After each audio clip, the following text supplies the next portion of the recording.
I wasn't even really sure if I wanted to make this video, but then I searched on YouTube to see if other people have done it, and not a lot of people have done it, so this video isn't gonna be current for very long, but here is a rumor recap for the Galaxy Note 8. It's really just giving the Galaxy S treatment to the Galaxy Note lineup, which desperately needs it at this point. I don't think the Galaxy Note has to necessarily blow everyone out of the water, no pun intended. It literally just has to be a decent smartphone so that it can restore credibility in the Note lineup. Samsung lost a lot of credibility with their customers after the Note 7, and I think it's very brave of them to say that they're going to continue making the Note lineup after that happened. So I don't think this has to be overly special. It doesn't need a lot of bells and whistles. It really just needs to be good. Just needs to be a fine Samsung phone, and the Samsung fans, I think, will enjoy that on its own, one that just doesn't explode in its own right. That's all they really need to do. But that's not to say that the Note 8 will not be a very impressive flagship phone. This is the first time Galaxy is adding a second camera, which I feel like they've been behind for quite a while in that department. Even budget-friendly smartphones have dual cameras now. Why hasn't Samsung adopted that? I thought that was kind of one of the lacking features of the Galaxy S8 is we kind of like to have different options with our cameras now. And I've always really wanted to see a dual camera from Samsung because the cameras they have on their phones already are so amazing. The photos you could pull off with the Galaxy S8 were incredible, and that was just one lens. Imagine if they added a second one to it, and it looks like they are. We pretty much have a for sure idea of what it looks like. They kind of molded all of the flash, the dual camera, and the fingerprint reader into one giant bar on the back. I think that looks a little ugly. I prefer some other conceptual artists I've seen where the cameras are more vertical and the fingerprint reader is more centered, and I think that would be a lot easier for people to feel, but I guess they wanted it to match the S8 a little bit, so big horizontal rectangle on the back. Also, one of the fancy things about the Note 8 is its amazingly large 6.324-inch display. Of course, this will be Super AMOLED, and there's a big debate going on online about, is it going to be Quad HD or is it going to be 4K? We don't necessarily know, but I'm guessing that it's going to be Quad HD because on the Galaxy S8, when you first boot up the S8, it's not automatically in Quad HD mode. It's a Quad HD display, but in favor of saving battery life, they have it default set to just regular full HD. This is because they're being very careful with the size of their batteries after the whole last fiasco, which I can't blame them for. That was smart of them, in making sure that the batteries are not bigger than they need to be. So I feel like with the S8, they're admitting that Quad HD is good when you have VR, but when you're just using your phone regularly, no one's really gonna notice that you're in full HD. So it would be cool if they added 4K to the Note 8, but still, it would really only make a difference when you're using Samsung VR or any kind of headset, and that's not a super common thing, even though Samsung does seem to be really pushing it. They included free VR headsets when you bought a Galaxy S8. I got one. Not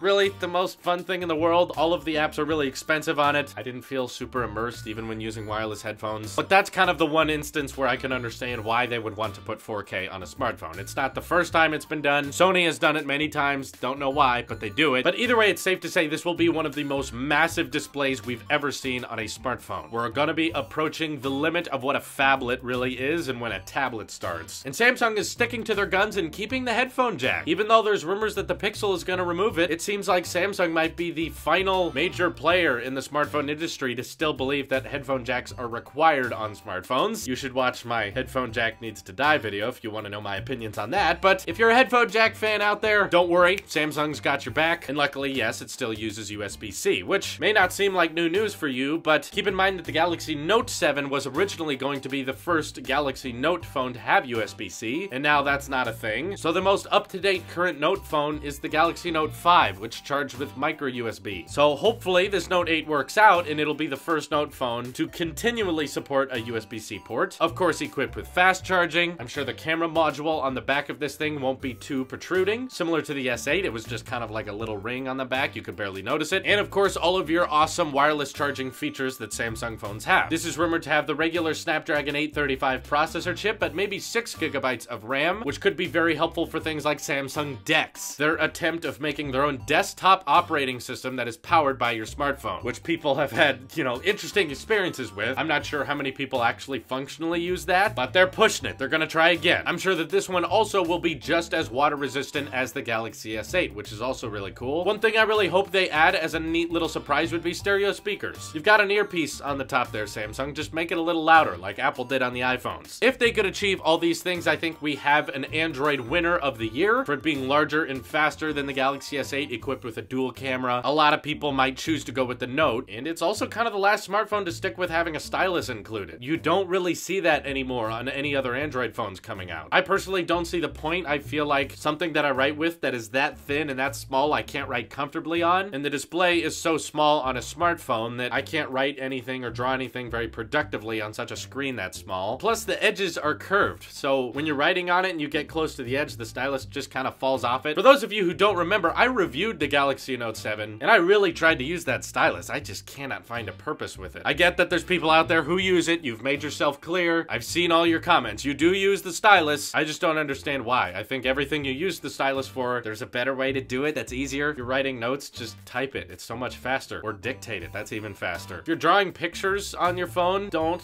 Just get an iPad or some form of tablet with a larger stylus so that you can actually draw using your whole hand and you don't have to get all squinched up with that tiny stylus. But I'm sure there will be a whole new handful of tricks exclusive to that new S Pen because there's rumored to be a newly designed one. I don't know what they changed. Probably just has a higher refresh rate so that it feels more natural when you're writing on it. I'm sure you can write on this display even when the phone is off. And let's hope that you can fit this S Pen into the Note 8 without it breaking the cap off, because so many of my friends with the Galaxy Note phone, usually they end up losing their S Pen or breaking it or just not using it that much at all. So does the Galaxy Note 8 have a place in today's modern market? Of course, sales will tell us. But by far, the thing I think I'm most excited about is seeing what that dual camera can pull off. There's very little leaks about it. I think that the extra lens on the back there is going to be used as an extra zoom telephoto lens that's going to zoom in 3 times further instead of the iPhone's 2 times further on the 7 Plus, which is approaching a year old now. So it's kind of last minute catch up. And they might use that telephoto lens as a laser autofocus when using the regular lens. Either way, I just think that Galaxy phones have really great cameras, and the fact that this one has 2 on the back means those photos are gonna look great. You'll see the same kind of button layout as the S8. It's still gonna have a Bixby button. They're really pushing Bixby. I wish you could reroute that to other things, but it doesn't sound like you can. And it's also rumored the iris scanner might be a little bit faster on this one as well. Let's hope so. I hope personally that the iris scanner could view things at a more wider angle so you don't have to view the phone exactly right. That was my problem with the iris scanner on the S8, is you had to hold it just right to get it to unlock. Sometimes it would work, other times it's like, I don't want to have to open my eyes just right. But I really hope I can afford to review this phone. I'm not gonna say I'm definitely gonna buy it yet. This channel is still growing. My income is not substantial enough yet to where I can buy every single smartphone, but I'll definitely try to review it if possible. And I'm gonna do my best to live stream my reaction to this keynote tomorrow. Hopefully with the super chat donations we can get in that live stream tomorrow, you guys can help me afford to review it. That would be really great, and I'd be super thankful. And who knows, maybe I could give it away to one of you if we can afford to cover the entire price by the end of the stream. This is your Apple Sheep here, and I will see you in the next one.